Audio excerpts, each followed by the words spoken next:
నమస్తే అండి. మీకు అందరికీ తెలిసినటువంటి విషయమే. జూలై 6వ తారీఖు ఆషాఢ శుద్ధ పాడ్యమి నుండి స్వస్తిశ్రీ క్రోధినామ సంవత్సరం గ్రీష్మ ఋతువు మరి ఉత్తరాయణ పుణ్యకాలంలో ఈ యొక్క వారాహి అమ్మవారి అనుగ్రహం పొందడానికి మరి నవరాత్రోత్సవములు మొదలు కాబోతున్నాయి. 6వ తారీఖు నుండి 15వ తారీఖు వరకు. మీకు తెలిసినటువంటి విషయం ఏంటంటే మనకు deputy CM, Andhra Pradesh deputy CM అయినటువంటి పవన్ కళ్యాణ్ కూడా వారాహి వెహికల్లోనే తను సంచారం అనేది కూడా ఈ యొక్క పర్యటనలు చేయడం జరిగింది. అమ్మవారి అనుగ్రహం ఆ వారాహి వెహికల్ ద్వారా అతనికి లభించింది. అదేవిధంగా 21కి 21 సీట్లు తప్పకుండా వచ్చినాయండి.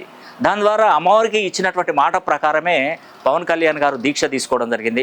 మరి ఎంతో అద్భుతమైనటువంటి యోగం దక్కిందండి అతనికి. అలా మరి వారాహి అమ్మవారు ఇచ్చిన మాట తప్పకుండా నెరవేర్చుకుంటుందండి. అలాంటి అమ్మవారి నవరాత్రోత్సవంలో వచ్చినందుకు చాలా చాలా సంతోషిస్తున్నాను. కాబట్టి ఈ నవరాత్రోత్సవంలో భాగంగా కూడా